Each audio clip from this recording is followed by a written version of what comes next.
लखनऊ में चली जा रही हैं लड़कियां, उनके कान की बाली संवैधानिक है। बालिग बेटी की इज्जत टूटी जाती है, रात को 2 बजे उसको मार करके जला दिया जाता है। उत्तर प्रदेश में जंगल राज कायम है। मंत्री का पुत्र किसानों के ऊपर गाड़ी थार चढ़ा देता है। कानून नाम की कोई व्यवस्था, महंगाई बढ़ाने में बेमिसाल। मैं तो सीधा कहूं कि दुनिया संविधान के किसी अनुच्छेद बेमिसाल, लेकिन किस मामले में बेमिसाल? बहु बेटियों की इज्जत लुटवाने में। लखीमपुर खीरी में किसानों की हत्या कराने में बेमिसाल। कोई कानून का राज है, भाग गए इसमें बेमिसाल। नमस्कार दोस्तों, मेरा नाम विनय है। आप देख रहे हैं द एक्सपोज इंडिया। हमारे चैनल पे पहली बार आ रहे हैं तो चैनल को सब्सक्राइब करें, शेयर करें, कमेंट करें, अपनी राय कमेंट बॉक्स में अवश्य दें। आज हम उत्तर प्रदेश के श्रावस्ती जनपद में निरीक्षण भवन कटरा श्रावस्ती में यहाँ पर पूर्व मंत्री और कांग्रेस के दिग्गज नेता नसीमुद्दीन सिद्दीकी आए हुए हैं। इन्हीं से अभी हम कुछ खास चर्चा करेंगे और आने वाले चुनाव पे इनकी क्या रणनीतियाँ और भारत सरकार द्वारा कराए जा रहे जातिगत जनगणना को लेकर क्या चर्चा करते हैं, अभी इसी पर हम बात करते हैं। आइए सुनते हैं क्या कह रहे हैं पूर्व कैबिनेट मंत्री और कांग्रेस नेता नसीमुद्दीन सिद्दीकी। देखिए, ये संगठन सृजन को लेकर के पूरे प्रदेश और पूरे देश में जिला से लेकर के शहर कमेटी, विधानसभा कमेटी, ब्लॉक कमेटी, न्याय panchayat committee, polling booth committee, ये बनाने का हमारा अभियान चल रहा है। उसी से संबंधित एक एक जिम्मेदार साथी से राय सलाह ली गई, उनका नोट किया गया। अभी हम लोग एक जगह जा रहे हैं, आधा घंटे बाद लौट के आते हैं, बैठ कर के फिर चर्चा करेंगे। हमारे जिलाध्यक्ष जी हमारे साथ हैं। हम लोग बैठ कर के इस पर अंतिम निर्णय लेंगे कि जिला कमेटी को, शहर कमेटी को और ब्लॉक कमेटी को जो भी आज बन सकें उनको बना करके अंतिम रूप कैसे दिया जाए, तो इसलिए ये मीटिंग बुलाई गई थी। मुफ्ती जी, किस समय मौजूदा सरकार प्रशासन के द्वारा मदरसों पर, मस्जिदों पर और अवैध बुलडोजर चलाया जा रहा है, इस पर आप क्या कहना चाहेंगे? देखिए, मैं नहीं कह रहा हूँ, सुप्रीम कोर्ट ने कहा बुलडोजर चलाना अवैध है, असंवैधानिक है। और अगर संविधान के किसी अनुच्छेद में ये लिखा हो कि संविधान के द्वारा प्रदत्त नियमों से इतर जो बुलडोजर चलाया जा रहा है उसको चलाने की अनुमति है, तो मैं मान लेता हूँ। ये तो संविधान विरोधी काम है ना। अपराध दिन दूना रात चौगुना बढ़ रहा है। हाथरस में नाबालिग बेटी की इज्जत टूटी जाती है, रात को 2 बजे उसको मार करके जला दिया जाता है। लखीमपुर खीरी में मंत्री का पुत्र किसानों के ऊपर गाड़ी थार चढ़ा देता है, 20 लोग मर जाते हैं।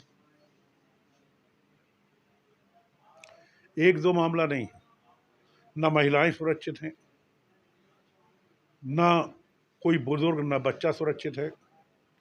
महंगाई चरम सीमा पर है, बेरोजगारी मुंह बाए बैठी है, किसान त्राही त्राही कर रहा है।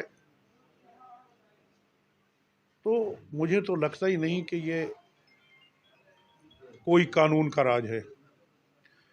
उत्तर प्रदेश में जंगल राज कायम है। कानून नाम की कोई व्यवस्था मुझे नजर नहीं आती। उनकी सरकार कह रही है 8 साल बेमिसाल। मैं भी कह देता हूँ 8 साल बेमिसाल, लेकिन किस मामले में बेमिसाल? बहु बेटियों की इज्जत लुटवाने में बेमिसाल, किसानों की हत्या कराने में बेमिसाल, महंगाई बढ़ाने में बेमिसाल। लखनऊ में चली जा रही हैं लड़कियां, उनके कान की बाली छीन के भाग गए इसमें बेमिसाल। मैं तो सीधा कहूं कि दुनिया में कहीं ऐसी तमसील नहीं मिलती। तमसील माने होता है मिसाल। दुनिया में कहीं ऐसी तमसील नहीं मिलती, कातिल ही मुहाफिज है, कातिल ही सिपाही है। दुनिया में कहीं ऐसी तमसील नहीं मिलती, कातिल ही मुहाफिज है, कातिल ही सिपाही है। महसूस ये होता है ये दौरे तबाही है, महसूस ये होता है ये दौरे तबाही है। शीशे की अदालत है, पत्थर की गवाही है। क्या इंसाफ चाहिए भाई? कहाँ है इंसाफ? जंगल राज का है। आपके नेता राहुल गांधी द्वारा बार बार जातिगत जनगणना को लेकर मांग की, अब केंद्र सरकार जातिगत जनगणना को लेकर आ गई है, इसे किसका श्रेय जाता है? इसमें श्रेय लेने के लिए नहीं किया जा रहा है, इसमें लोगों को हक देने के लिए किया जा रहा है। कहाँ मान रही थी सरकार? अब मान गई। इसमें श्रेय लेने के लिए राहुल गांधी जी नहीं कर रहे हैं। राहुल गांधी जी 11,000 किलोमीटर पैदल चले और नारा दिया कि नफरत छोड़ो भारत जोड़ो। 11,000 किलोमीटर पैदल चल के दरवाजे दरवाजे जाकर के एक संदेश दिया। नफरत किससे की जा रही है? हिंदू मुस्लिम के नाम पे, मंदिर मस्जिद के नाम पे, जाति के नाम पे। दलित मारा जा रहा है, ओबीसी मारा जा रहा है। ब्राह्मणों की मैं एक बात बताऊं, एक ब्राह्मण महिला कानपुर देहात में मैं गया, वहां पर एक झोपड़ी में रहती थी। एसडीएम ने और सीओ ने, उसकी बेटी भी उस झोपड़ी में थी, घास फूस की झोपड़ी थी, मंडई थी। उस झोपड़ी के अंदर दोनों बेटी और माँ बैठी हुई थी, विडो थी, विधवा। उस झोपड़ी में आग लगा दी, वो दोनों माँ बेटी जल करके मर गई और सिकुड़ करके जल करके इतनी सी बची, मैंने जा करके देखा है। कौन सुरक्षित है? भारत को तोड़ना चाह रहे हो जाति के नाम पे। क्या कभी आपने अपनी जिंदगी में ऐसा देखा है जितना आज जातीयता का जहर बोया गया है? मैं तो सीधा सा कहूंगा मोदी जी कि हवेली झोपड़ी सबका मुकद्दर फूट जाएगा। हवेली माने बड़ा आदमी, झोपड़ी माने गरीब आदमी।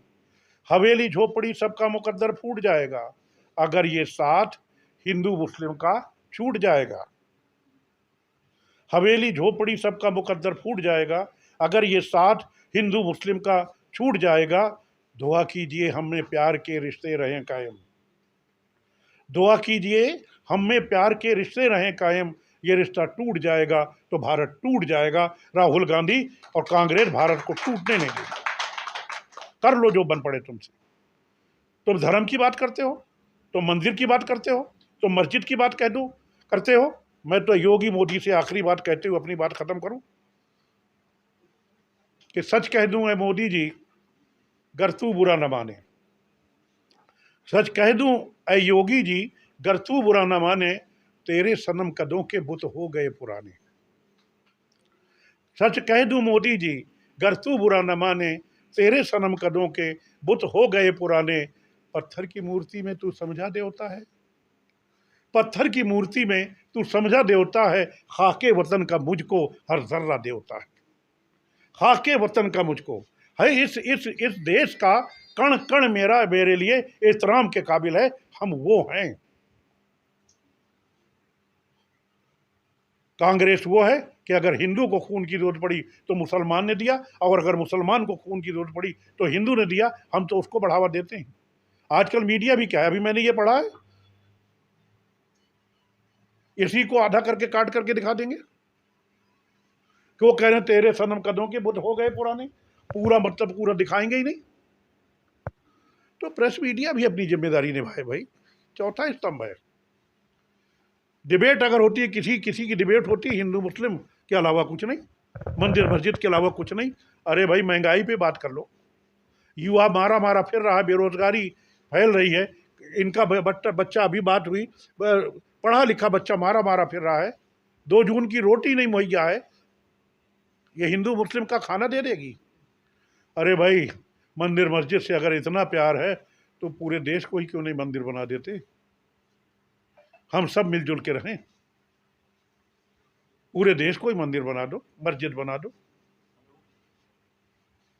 प्यार मोहब्बत पैदा करो, भाईचारा पैदा करो, नफरत छोड़ो, भारत जोड़ो। अभी गाँव में ये आतंकी हमले के बाद ऑपरेशन सिंदूर हुआ था, उस पर आप क्या कहना चाहेंगे? शायद आपको मालूम नहीं है कि मैं मिलिट्री में था। मेरे बाप दादा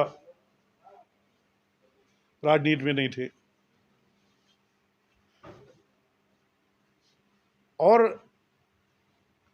भारत की सेना ने, भाजपा सरकार ने नहीं,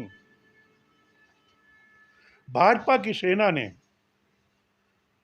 जो पाकिस्तान को सबक सिखाया है, हर हिंदुस्तानी का सीना चौड़ा हुआ है। चाहे वो लड़की व्योम सिंह हो, क्या नाम है उसका पूरा नाम, भयंकर सिंह हो, और चाहे सोफिया कुरैशी हो। सोफिया कुरैशी के बारे में थोड़ा सा मुझे खुशी है। क्यों खुशी है? इसलिए नहीं कि वो मुसलमान है, इसलिए खुशी नहीं कि वो मुसलमान है। सोफिया कुरैशी की भर्ती उसी पद से हुई थी जिस पद से मेरी भर्ती हुई थी। सिग्नल कोर में वो है, सिग्नल कोर में मैं था, इसलिए मुझे खुशी है। आज भारत की बेटियां पूरे पाकिस्तान को उसकी हैसियत बता रहे हैं और पूरे दुनिया में दिखा रहे हैं कि हिंदुस्तान को हल्के में मत लेना। और एक चीज़ मैं आखिरी में बता दूं, हमारा आपसी विवाद चाहे जिस पार्टी से, चाहे जितना हो, चाहे भाजपा से हो, चाहे जिससे हो, लेकिन जब देश का मामला आएगा हम सब एक हैं, हम सब एक हैं। हम भाजपा का सहयोग करेंगे देश के मामले में। टीएमसी के मंत्री के द्वारा एक बयान आया था, कर्नल सोफिया कुरैशी को बताया गया था कि ये पाकिस्तान की बहन है। इस पर आप क्या कहेंगे? विनाश काले विपरीत बुद्धि काफी है।